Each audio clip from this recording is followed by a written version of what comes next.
자, 이번 시간에는 맞춤 정장점에 있는 테일러의 실력을 어떻게 가늠할 수 있을까요? 라는 관점에서 얘기를 좀 드리도록 하겠습니다. 제가 뭐 테일러가 아니고 테일러 출신도 아니고 제가 테일러가 되고 싶어 하는 사람도 아니기 때문에 그분들의 어떤 테크닉적인 부분을 가지고 뭐가 어떻다 얘기를 할 수는 없는 부분이에요. 그리고 여러분들 같은 경우도 내가 어떤 샵에 갔어. 근데 거기서 옷을 맞췄는데 내가 너무 만족스러운 거예요. 그럼 거기를 실력 좋다고 얘기할 수밖에 없잖아요. 그걸 가지고 틀렸다고 할 수는 없어요. 하지만 본인이 만족했다고 해서 다른 사람들이 만족을 할 거라는 거는 퀘션 마크라는 거죠. 그러니까 제 입장은 테일러를 고용을 하는 입장입니다. 그러다 보니까 한 사람만이 아니라 모든 사람들, 온 사람들이 다 만족을 할 수 있게끔 하기 위해서 실력 좋은 테일러를 갖다가 영입을 할 수밖에 없는 입장인 고용주의 입장에서 나름대로의 기준을 가지고 나름대로 테일러를 고용을 할 거 아니겠습니까? 그런 관점에서 얘기를 좀 드리는 겁니다. 이 테일러의 성향을 보다 보면은 제가 조금 이게 먼저 얘기를 좀 드리고 싶은 게 테일러의 성향이 조금 자부심이 강해요. 자부심이 강한 걸 넘어서 제가 볼 때는 이 논리가 조금은 그러니까 항상 배워왔던 대로 하는 그 습성이 좀 강하고 자기께 최고라고만 생각을 하는 경향이 강하다 보니까 이게 자부심이라고 할 수 있을까 싶은 그런 경우들도 종종 있습니다. 그러다 보니까 저 같은 경우에는 테일러의 말은 잘 안 믿습니다. 그러니까 이게 꼭 테일러뿐만이 아니라 이 업계에 있는 사람들의 말은 잘 안 믿는 편인데 최근에 뭐 이 젊은 테일러들 중에서 이제 유튜브 채널을 운영을 하는 경우가 있어요. 그 자기 샵을 홍보하기 위해서 하는 거긴 합니다만은 그렇다고 해서 진정성 없게끔 하는 건 아니에요. 진정성을 갖고 하기 때문에 이렇게 공개적으로 할 수도 있는 거겠죠. 그렇지만 문제는 뭐냐면은 그 사람들도 나름대로 자기만의 논리, 그러니까는 이게 논리라고 하기보다는 본인이 지금까지 배워왔던 게 무조건 맞다라고 생각하고 얘기를 하는 경향들이 있다라는 그런 부분에 대해서는 조금은 얘기를 해줄 필요가 있었던 부분이 아닌가 싶어서 이런 얘기를 좀 시작하게 됐는데 약간 테일러의 성향이 좀 그런 부분이 있어서 저는 말은 잘 안 믿는 편이다 라는 겁니다. 왜? 고용주 입장에서 면접을 보다 보면 무슨 얘기를 하다 보면 저는 그냥 패스 하는 그런 경우들이 있다는 얘기죠. 자, 그럼 테일러가 하는 역할이 뭐냐? 일단 그거부터 설명을 좀 드릴게요. 옷을 만들려면요, 이게 3차원이지 않습니까? 우리 몸이 3차원적이다 보니까, 입체적이다 보니까, 이게 이 팔이나 왼팔, 오른팔만 하더라도 이게 두 부위를 연결을 시켜서 이렇게 만드는 겁니다. 이건 몸 같은 경우도 이게 왼쪽, 오른쪽, 등도 왼쪽, 오른쪽에 있어요. 그걸 다 연결을 시켜서 이렇게 3차원의 입체적인 이게 옷을 만들게 되는데, 요거를 만들 때 2차원 평면의 이 원단에다가 그 이어질 부분들을 이제 그림을 그리죠. 그걸 패턴이라고 합니다. 쉽게 얘기하면 옷의 설계도가 되는 거예요. 그거를 그리고 거기에 따라서 옷을 이제 그 원단을 잘라서 이제 바느질을 할 수 있게끔 만들어주는 그 역할을 하는 게 뭐 재단사, 테일러다 이렇게 이해를 하시면 되는데 요게 이제 조금은 어떻게 보면 굉장히 쉬운 것 같아요. 근데 그게 굉장히 어렵습니다. 왜냐? 2차원으로 그려진 거를 잘라서 나중에 연결시키다 보면 이게 뭐가 밸런스가 안 맞으면 이게 막 예를 들어서 여기가 조금 이렇게 작다 그러면 밑에가 들리고 이런 식으로 연결 부위가 이상해져요. 그래서 요거 잡는 게 쉽지가 않은 게 또 사람마다 이 체형이 제각각이거든요. 그래서 좀 쉽지 않은 그런 부분이 있다. 저도 맨 처음에 이 업을 시작할 때는 아니 치수대로 하면 이게 왜 옷이 이렇게 나와? 이런 생각으로 접근을 했는데 그렇지는 않더라는 거죠. 자, 그런 부분이 있는데 여러분들이 이제 가봉과 중가봉을 볼 때 보면은 이제 체형 보정을 하지 않습니까? 뭔가 조금 미세하게 좀 이 부분을 어떻게 좀 더 해야 되겠다. 그런 것들을 바꾸다 보면 옷의 스트럭처가 무너질 수 있는 부분들이 생겨요. 그래서 재단사, 테일러가 보는 핵심은 그런 것들을 반영을 시키면서도 전체적인 옷의 스트럭처, 밸런스가 무너지지 않게끔 옷을 만드는 거, 설계를 하는 거. 요게 테일러의 역할입니다. 그리고 맞춤복에서는 이게 굉장히 중요한 역할을 한다.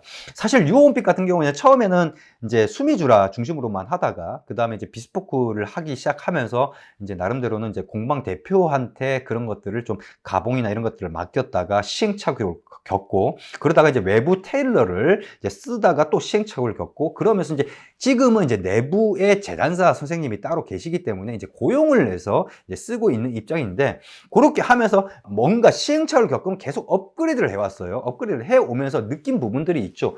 재단사 굉장히 중요합니다. 중요하기 때문에 실력 좋은 재단사를 구할 수밖에 없고 그게 굉장히 저희 입장에서는 일손을 덜어주는 그런 역할을 하기 때문에 실력 좋은 재단사를 구할 수밖에 없는 부분이 있죠. 그래서 테일러의 역할은 거기에 있는데 문제는 뭐냐? 여기에 한 가지 빠진 게 하나 있죠. 디자인입니다. 요 디자인에 관련돼서는 제가 다른 영상을 통해서 좀 더 부연 설명을 하도록 하고 이번에는 좀 패스를 하도록 하겠습니다. 보통 디자인 얘기가 나오면 예전에 이제 비스포크의 허에서 제가 다뤘던 하우스 스타일이나 이런 것들이 얘기가 나올 수밖에 없는데 그런 부분에 대해서는 예전에 비스포크의 허에서 다뤘던 내용 거기 외에도 추가적으로 좀 얘기를 할 게 있어서 그거는 다음번 시간에 또 설명을 좀 드리도록 하고, 자 이제는 이제 테일러의 역할에 대해서 알았다면은 이제 테일러가 어떻게 되는지부터 조금은 설명을 좀 드리도록 하겠습니다. 좀 예전하고 요즘이 좀 달라요. 예전 같은 경우는 견습생으로 만약에 내가 테일러가 되고 싶다 그러면은 이제 테일러 선생님 밑에서 견습생으로 바느질을 하고 허드렛 일을 하면서 점점 배워서 그 다음에 뭐 패턴도 그리고 그 다음에 체형 보정도 어떻게 하고 이런 것들 하나씩 습득을 해 나가는 과정이 되는 거죠. 그러다 보니까 장점이 뭐냐면 이것저것 다 할 줄 안다. 그 단점이 뭐냐, 좀 시간이 많이 걸린다라는 그런 부분이 있죠. 근데 요즘의 테일러 같은 경우는 이제 무슨 직업 전문 학교라든지 안 그러면 무슨 아카데미, 학원 같은 그런 데를 통해서 단기간에 배우고 샵을 차리는 경우가 많죠. 그러니까 내가 테일러가 되겠다라고 하면은 뭐 예를 들어서 부모님이 테일러라서 내가 그 가업을 잇기 위해서 테일러가 된다라는 경우도 있겠고, 샵을 차리기 위해서 테일러를 하는 경우도 있겠고, 또 어떤 경우에는 내가 옷을 좋아하니까 내가 테일러가 되겠다라고 하는 그런 경우들도 있겠습니다. 여튼 보통은 대부분 샵을 차리기, 요즘의 경향은 샵을 차리기 위해서 테일러가 되는 경우들이 좀 많이 있는데, 장점이 뭐냐면은 단기간에 배운다라는 장점이 있는 반면에 이제 단점은 이제 축적된 노하우가 좀 적고 경험치가 부족하다라는 그런 부분이 단점이라고 할 수 있겠어요. 근데 문제는 뭐냐면은 이쪽에 이 테일러가요, 자격이나 어떤 면허 제도가 없습니다. 그러니까 뭐 미용실만 하더라도 미용사 자격증이 있어야지만 이제 샵을 차릴 수 있다든지, 공인중개사 같은 경우에는 자격증이 있어야지만 샵을 차릴 수 있다든지, 물론 그러다 보니까 이제 대여를 해서 차리는 경우들도 있긴 합니다만은 그런 거라도 있는데 이쪽은 그런 게 없어요.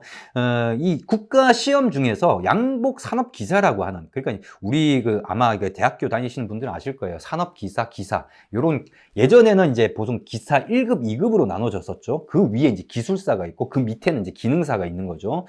이제 자격 요건이 좀 다른데 여튼 양복 산업기사, 기사 이런 게 있었어요. 근데 2011년도에 이게 폐지가 됩니다. 그래서 자격 제도가 없어집니다. 그래서 어떤 기준이 없어요. 이 사람이 실력이 사실 자격증이 있다고 해서 실력이 좋다라고 할 수도 없는 거지만 이런 거 자체가 없다. 이런 부분이 조금은 이쪽 업계가 조금은 뭐랄까 조금 문제라고 할 수 있는 그런 부분들이 좀 분명히 있는 건 맞습니다. 그렇다고 하더라도 우리나라의 이 테일러 분들이 실력이 없느냐? 그건 아니에요. 왜 그러냐면은 예전에는 그런 게 있었어요. 국제기능올림픽이라고 해가지고 거기에 양장 부분, 양복 부분 해서 이제 옷을 만드는 데에 대한 기능을 테스트를 하는 올림픽 대회가 있었어요. 거기에 우리나라가 8연패를 합니다. 그거를 이제 뭐 비하인드 스토리긴 합니다만은 일본에서 자기네들이 손기술이 좋다라고 생각을 했는데 자꾸 우리나라에서 우승을 하니까 이제 로비를 내서 없앴다는 그런 얘기가 있어요. 그만큼 손기술은 뭐 이태리에 뭐 아똘리니 뭐 키톤 뭐라 해도 기술적인 부분은 우리나라가 최고다라고 저는 자부를 하는 부분이고, 그러다 보니까 이 테일러 좀 선생님들이 조금 자부심이 강한 그런 부분은 어느 정도 이해가 되는 부분은 있다는 거, 저는 그런 부분은 인정을 합니다. 여튼 이 오래되신 분들 같은 경우에는 조금 가는 길이 좀 달라. 왜냐면 처음부터 봉제부터 시작해서 다 배우지 않습니까? 그러다 보니까 나는 사람들 상대하는 게 너무 지치고 힘들어. 그래서 나는 재단사 이런 것보다도 옷 만드는 걸 좋아하니까 난 옷 만드는 쪽으로 빠질래 해가지고 옷을 만드는 쪽에만 집중하시는 분이 계시고, 어떤 분은 그래도 나는 샵에 소속돼서 내 이름의 마스터 테일러가 되기 위해서 테일러로서 나는 끝을 보겠다 해가지고 재단사가 되시는 분들도 계시고, 이렇게 길이 다르지만은 요즘에 있는 테일러들 같은 경우는 봉제 같은 경우는 그러니까 바느질을 한다든지 이런 것들은 그렇게 하는 경우가 별로 없죠. 그래서 예전 분들 같은 경우는 혼자서 재단하고 패턴 그리고 재단하고 바느질까지 해서 한 사람이 모든 걸 다 할 수 있는 그런 경우들도 있다. 여튼 그렇게 해서 테일러가 될 수 있다라는 거고요. 이런 차이가 있다라는 겁니다. 자, 그 다음에 요번에는 이제 수미주라 테일러랑 그 다음에 비스포크 테일러에 대해서 좀 얘기를 드리겠습니다. 이 맞춤을 하는 방식이 두 가지 방식이 있죠. 수미주라가 있고 비스포크가 있고요. 이제 수미주라 테일러가 뛰어날까요? 비스포크가 뛰어날까요? 아무래도 비스포크가 급이 높으니까 비스포크 테일러가 더 낫다고 할 수 있겠지만은 사실 이런 부분이 있어요.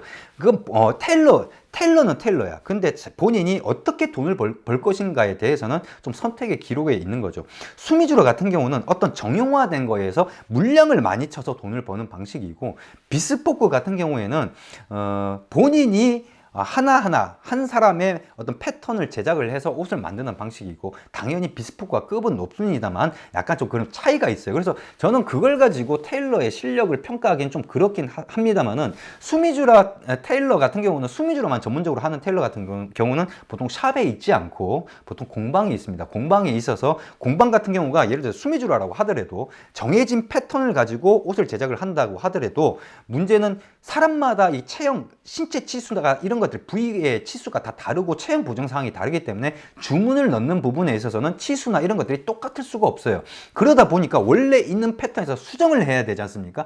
그걸 하는 게 수미주라의 테일러입니다. 근데 이 둘을 갖다가, 이 수미주라 테일러 같은 경우는 한계가 있을 수밖에 없죠. 왜냐하면 본인이 직접 본 것도 아니고, 그러니까 치수나 체형 보정 사항이 넘어오면은 본인이 갖고 있는 패턴에서 그걸 수정을 해서 반영을 해서 제작을 하기 때문에, 그래서 저는 실력을 가늠할 수는 없었는데, 어떤 일이 있었냐면은 어떤 그 수미주라의 옷을 조금은 수선을 해야 되는 상황인데, 이제 우리 쪽에 비스포크 재단사 선생님이 이렇게 수정을 해달라라고 했는데, 수미주라에서는 안 된다라고 해서 이제 막 티격태격을 한 그런 적이 있었어요. 그러니까 이런 것들이 따지고 보면 수미주라의 한계라고 할 수 있는, 그러다 보니까 저희가 예전하고는 다르게 비스포크를 권하는 경우들이, 이제 이런 사례들을 워낙 노하우가 많이 생기다 보니까 이런 경우가 생길 것 같으면 이제 비스포크를 권하게 되는 그런 경우들이 생기는 거죠. 안 되는 부분들이 있거든요. 그러면서 좀 이렇게 좀 저희가 겪어보다 보면은 확실히, 왜냐하면은 필드에서 많이 겪어보다 보니까 아무래도 비스포크 테일러 선생님이 조금은 실력이 좀 더 낫다라고 그렇게 얘기는 할 수 있을 것 같습니다만, 이게 뭐 100% 이렇다라고 할 수는 없고, 저는 이 개인적인 사견으로서 그렇게 얘기는 드릴 수 있을 것 같습니다. 자, 그 다음에 이제 테일러의 경력에 대해서 좀 얘기를 드릴 건데요. 이제 젊은 테일러나 이제 나이 드신 좀 경력 많은 테일러 같은 경우는 이미 이제 배워가는 과정 자체가 좀 다른 부분이 있죠. 그리고 경험치에 따라서 얘기가 달라지겠고. 근데 이 경력은 매우 중요합니다. 예, 왜냐하면 젊은 테일러들 같은 경우는 경력을 가지고 뭐 이런저런 얘기를 할 수 있을지 모르겠습니다만은, 이 왜 경력이 왜 중요하냐면요. 직접 겪어보니까 그래요. 유어 온핏 같은 경우는 지금까지 면접을 봐도 40년 미만의 테일러는 제가 면접을 본 적이 없어요. 대부분 다 40년 이상이 된 분들로만. 왜냐, 실력이 좋은 분들을 소개시켜 달라라고 얘기를 했을 때 대부분 40년 경력 이상이다 보니까 그렇게 됐는데, 이게 겪어보니까 확실히 달라요. 젊은 테일러들 중에서도 실력 좋은 테일러가 있긴 합니다. 그네들은 나름대로 그룹들이 있어요. 좀 실력 좋은 애들끼리 어떤 뭐 서로서로 알고 있는, 그룹이라기보다는 서로서로 알고 있는 거죠. 그렇지만은 보다 보면 이렇게 비스포크나 이런 것들 이렇게 하다 보면은 확실히 다릅니다. 확실히 이런 젊은 친구들의 스승격인 분들이다 보니까 노하우나 이런 게 달라요. 어떤 게 다르냐면요. 이 비스포크를 할 때 보면 1대1 패턴을 이렇게 제작을 하지 않습니까? 체형 보정, 그러니까 막 채촌을 해가지고 체형 보정 사항을 이 1대1 패턴을 만들 때 바로 반영을 시키는 노하우가 확실히 다르다. 그리고 예를 들어서 체형 보정이라 하더라도 사람마다 체형이 워낙 제각각이다 보니까, 예를 들어서 굴신이라 하더라도 이 사람은 좀 심한 굴신인데 또 좌우 어깨 높낮이가 다르고 이런 경우도 있고, 너무나 다양한 케이스가 있어요. 그런데 경력이 많으면 그런 케이스를 많이 겪어봤기 때문에, 이 친구 같은 경우는 요런 걸 요렇게 하면 나중에 이럴 수 있으니까 요거를 요렇게 해서 이렇게 해야 되겠다. 이런 거를 패턴에다가 녹여내는 게 노하우가 다르다는 거죠. 그런 부분에서 어떤 게 차이가 나느냐, 티가 납니다. 실력이 있고 없고는 티가 나요. 가봉하는 과정에서 바로 대번에 티가 납니다. 그래서 그런 부분들이 있기 때문에 경력이 많은 분들일수록 노하우가 확실히 낮다라는 부분은 어쩔 수 없는 부분인 것 같아요. 예를 들어서 맨날 오던 사람, 그러니까 본인은 굴신 같은 경우는 경험이 많아. 근데 예를 들어서 반신에 대한 경험이 별로 없어. 반신 보정에 대해서는 약간 좀 문제가 있을 수 있고, 그래서 대부분 가봉, 중가봉을 통해서 거기서 다 잡으려고 하는 거예요. 본인이 패턴에다가 녹여내는 것들이 좀 미약할 수 있으니까 그냥 가봉에서 다 잡아내는 그런 젊은 테일러들이 좀 그런 경향이 좀 강하죠. 그래서 가봉, 중가봉에 대해서는 제가 또 다른 영상을 통해서 좀 더 디테일하게 설명을 드리도록 하고, 그래서 가봉에서 뭔가를 많이 수정을 한다고 하면은 패턴에 녹여내는 능력이 좀 부족한 경우들이 있을 수 있다라는 부분들도 하나의 팁으로 가져가시면 되겠습니다. 그 가봉, 중가봉은 별도로 또 자세하게 좀 설명을 드리도록 하겠고, 하지만 실력이 좋다고 해서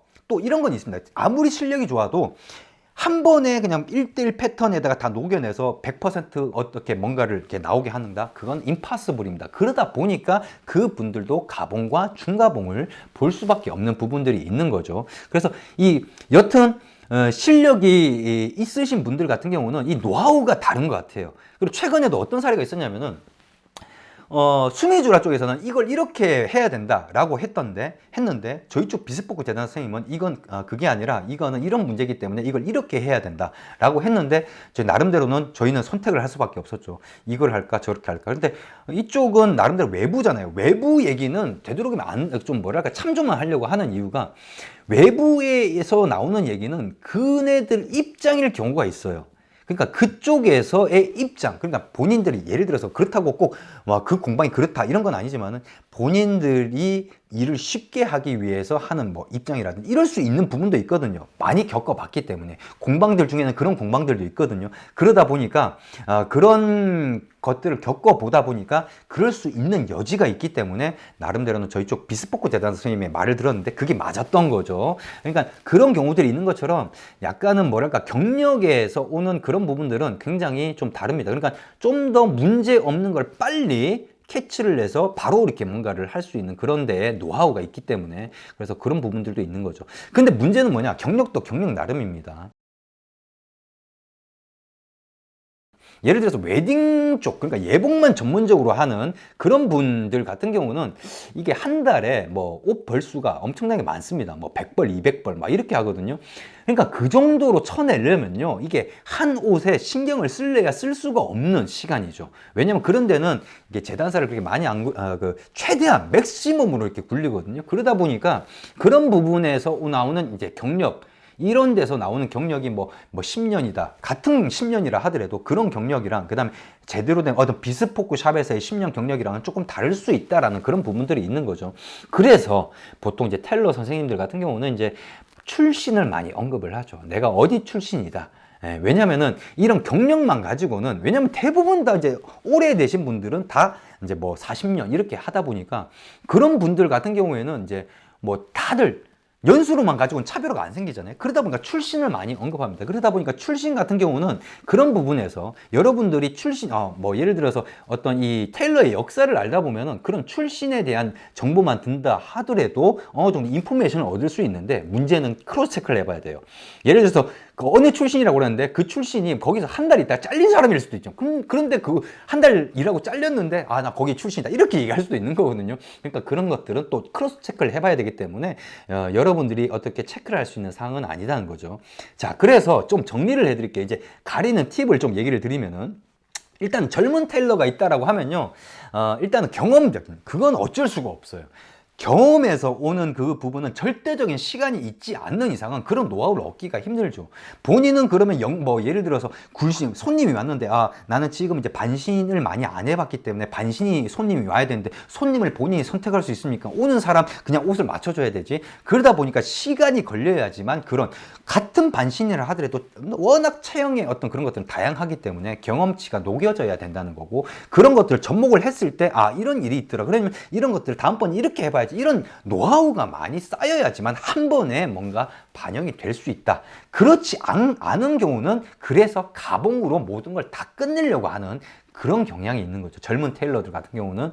근데 이제 나이가 있는, 그러니까 경력이 많으신 분들은 그런 것들 다 해봤고, 특히나 체형 보정 중에서 제일 어렵다고 하는 게 정견 보정입니다. 정견은 그렇게 많지도 않거나 정견 보정인데 그런 것들이 제일 까다로운데, 그런 것들에 대한 노하우도 나름대로는 있죠. 근데 그 노하우가 사람마다 조금씩 자기만의 노하우가 조금은 좀 다른 부분은 분명히 있습니다만, 그렇다고 해서 어떤 문제가 생기게끔 옷이 나오진 않기 때문에 그런 부분들은 그분들의 사람들의 어떤 스킬로서 인정을 해줘야 되는 부분이라서 아무래도 경력이 많은, 조금은 저희 쪽 기준 그렇습니다. 40년 이상입니다. 40년 이상 정도 지금까지 40년 이상 되는 분들을 이렇게 겪어보니까 이분들 같은 경우에는 공통적으로 이 기본 이상 충분히 많은 분들, 그러니까 오신 분들한테 만족을 시켜드릴 수 있는 정도의 퀄리티를 낸다라고 할 수 있기 때문에 그렇게 이해를 하시면 될 것 같고요. 젊은 텔러보다는 이렇게, 그렇다고 해서 젊은 텔러가 무조건 실력이 없다라고 할 수는 없어요. 근데 젊은 텔러는 분명히 얘기할 수 있는 거는 경력이 짧기 때문에 어쩔 수 없는 부분이 있습니다. 그래서 보통 젊은 텔러가 있다라고 하면은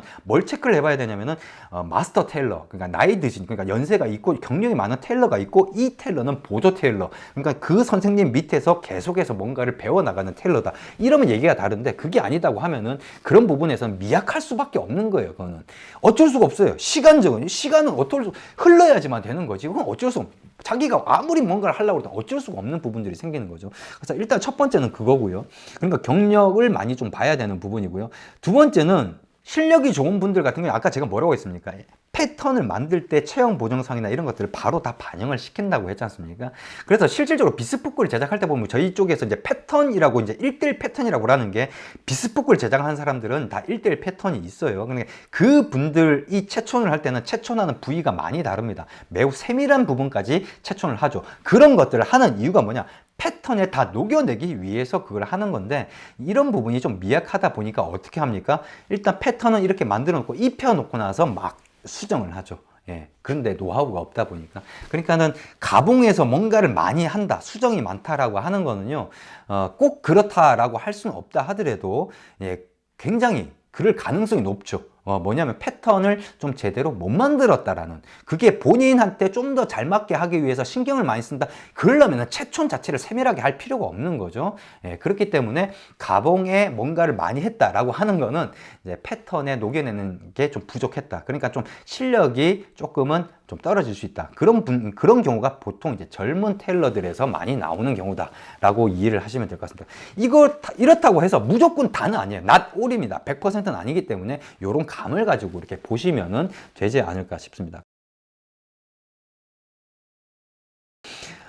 유홈픽 같은 경우에는 뭐 물론 시행착오를 겪었습니다. 저희는 이제 나름대로는 저희 주관이 굉장히 뚜렷하다 보니까 나름대로는 이렇게 해서 문제가 안 생기면 계속 그렇게 가다가 또 무슨 문제가 생기면은 왜 이런 문제가 생겼지? 시행착오를 가지고 업그레이드를 하고 업그레이드를 하죠. 그래서 예전에는 저희도 내부에 테일러가 없었습니다. 외부 테일러를 썼었죠. 그러다가 이게 한계가 있다는 걸 알고, 외부의 사람들의 말은 이게 책임을 질 수 있는 입장이 아니다 보니까 그러다 보니까 이제 내부에 고용을 해서 하게 된 게 이제 꽤 됐죠, 벌써. 그러다 보니까 이제 안정화가 되고, 또 나름대로는 저희도 많이 배우고, 그래서 테일러가 중요하다는 거는 저도 이제 동의를 하는 부분이고요. 그리고 이제 내부에 테일러를 두게 됐던 부분인데, 저희는 이제 실력 좋은 테일러, 왜냐면은 저희가 하루 이틀 장사하고 말 게 아니기 때문에, 그래서 기준 자체를 40년 이상으로 하고 크로스 체크를 많이 합니다. 이 사람의 말은, 그 텔러의 말은 잘 안 믿어요.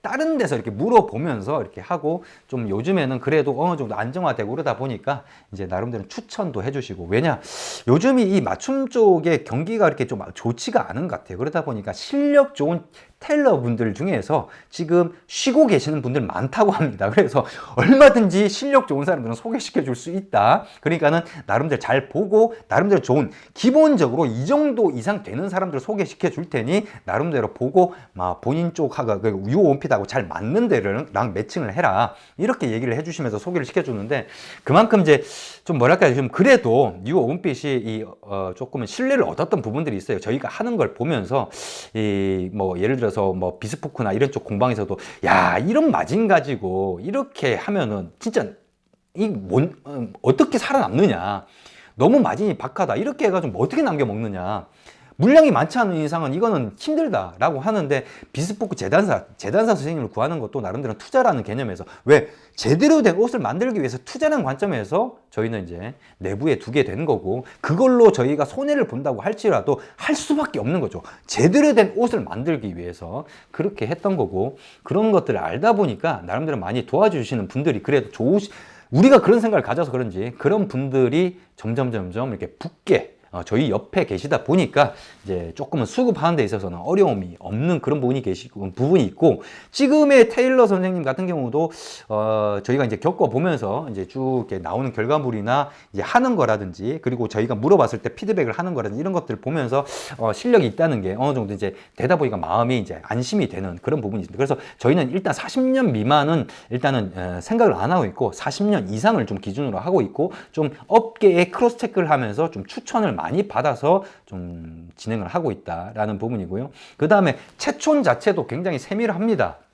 왜냐면은 세밀하게 채촌 안 하는 분들도 계신다고 그래요. 근데 저희가 섭외를 했던 분들은 그런 분들은 없었습니다. 예, 그러니까 세밀 채촌을 하게 되면은 1대1 패턴에 반영시킬 때 이미 그런 사항들이 다 반영이 된다는 거죠. 그래서 가봉을 본다는 것 자체가 물론 100%가 아니기 때문에 입혀놓고 나서 조금 미세 조정을 하는 건데, 미세 조정을 하는 거예요, 가봉 자체가. 근데 그게 아니라 노하우가 부족하면은 1대1 패턴은 그냥 일단 만들어 놓고 가봉에서 이리저리 다 잡으려고 하는, 그럼 미세 조정이 아니죠. 그러니까 중가봉까지 가야지만이 비로소 실력이 있는 분들이 가봉 정도 되는 수준이 될 수 있다는 겁니다. 그래서 그런 부분에 있어서는 당연히 차이가 있을 수밖에 없기 때문에 저희는 이제 그런 기준에서 좀 나름대로는 재단사 선생님을 모시고 있습니다. 그래서 여러분들이 평가하기, 그러니까 그 재단사의 실력을 평가하기는 쉽지는 않지만은, 이제 나름대로 제가 지금까지 얘기했던 것들을 한번 알고 있다면은, 그런 것들을 이렇게 보다가, 맞춤 정장점 보다가 제가 얘기했던 걸 좀 유념을 하시면은 좀 그런 부분에서 또 캐치할 수 있는 부분이 있을 수 있으니까 그렇게 이해를 하시면 되겠습니다. 이번 영상은 여기까지입니다.